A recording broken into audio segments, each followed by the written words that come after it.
name is Sophia Kokoris, and along with Jen Hamilton and Nancy Kakar, we make up the Early Childhood Education team. Let's start with our original question. How can we extend the benefits of early childhood education to low-income families using a dual generation approach? To start, let's break down early childhood education. The first 5 years of a child's life are critical in the development of school readiness and life success. In those first 5 years, a child should develop basic academic skills, and then there's this whole other bucket of soft skills called social emotional learning, which I will refer to as SEL from now on.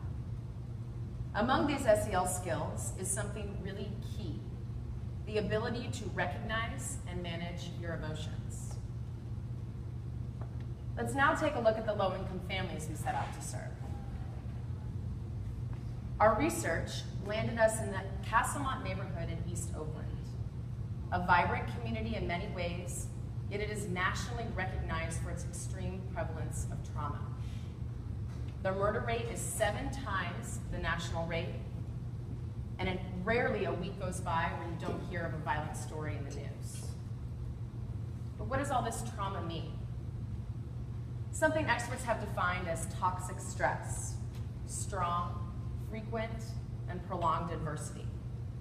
And this toxic stress affects the education system in East Oakland, as seen in the achievement gap.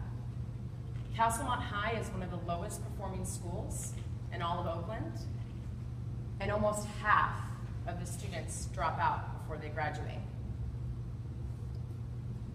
So trauma leads to toxic stress, which ultimately leads to the achievement gap. But where is this linked to early childhood education?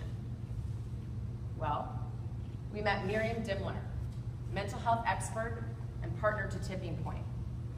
She explained that when a child suffers from toxic stress, the brain's energy is directed away from the learning area, where things like language and behavior stimulation are regulated, and toward the survival area, where things like fear and aggressive behavior are stimulated. As she put it, these children's brains aren't being tailored to learn, they're being tailored to survive. Then a light bulb went off. Survival mode is what we were seeing in some cases in classrooms in East Oakland. We came across several examples of aggressive behavior, but we realized these children were actually being mislabeled the problem kid, when in reality they were suffering from the SEL gap. So to summarize, behavior problems in the classroom stem from the SEL gap, which stems from an underdeveloped learning area of the brain, which stems from toxic stress. Therefore, when we went back to the definition of early childhood education, another light bulb went off. SEL is actually the foundation to academic learning. So all this being said, our question became, how can we extend the benefits of SEL to East Oakland using a dual generation approach? Then we met Gina. Gina is the foster mother of 4-year-old Ruby, who had been physically abused by her biological mother. Ruby suffered from severe temper tantrums, a typical symptom of the SEL gap. And Gina, with the help of an in-home therapy service, was able to reduce those temper tantrums from 30 minutes to 3 minutes. But there had to be a less expensive and more accessible approach to narrowing the SEL gap. Then we came across a very interesting study, something that used the kindness curriculum. This curriculum taught preschool-aged children SEL skills using a mindfulness approach. The results? Greater improvement in SEL skills and higher academic marks. Okay, so what is mindfulness exactly? It is a particular way of paying attention, simply training your mind to be aware of your thoughts, feelings, and physical sensations in the present moment. It It is available to anyone at any point in time. So how does something as simple as mindfulness narrow the SEL gap? Let's go back to this brain image.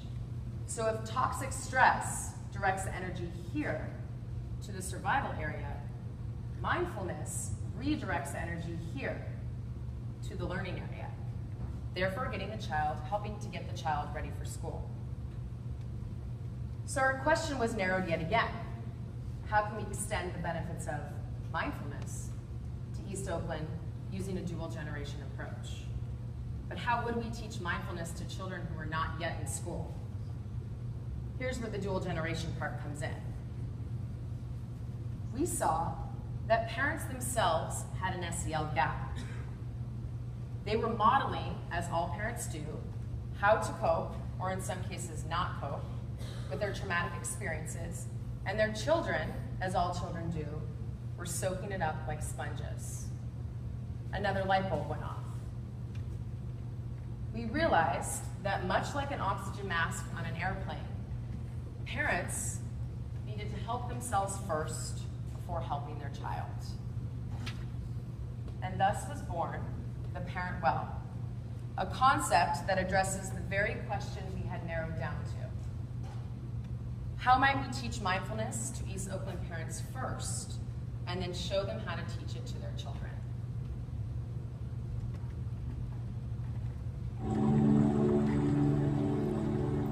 The Parent Well is a stress management or mindfulness course for parents and their 3 to 5-year-old children. We partnered with Room to Bloom, a family resource center in East Oakland, and Alicia, a Room to Bloom parent with a strong counseling and mindfulness background. Alicia became the teacher and Room to Bloom the space. We offered 4 one-hour stress management classes over a 2-week period. While their children were in childcare, parents in a separate room had 40 minutes of their own mindfulness instruction, including breathing techniques, emotion identification, and reflection activities. For the next 20 minutes, children joined their parents to practice mindfulness together. It was here where parents were modeled how to teach mindfulness to their children. We're going to be mindful. We're going to pay attention in special ways using our ears, our eyes, and our minds. Hands up. Each day, parents received a text message as a reminder to practice at home. In the end, we learned parents would sign up, they did engage with the content, and they took the tools back into their homes. And last time is all done.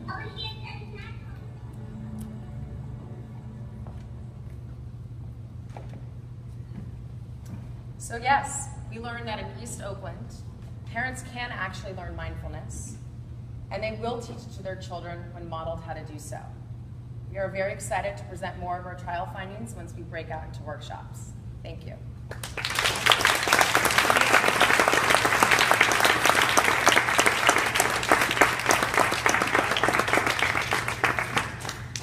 Thank you, Sophia, Lily, and Jana, and to all of the teams for the incredible work and the share out.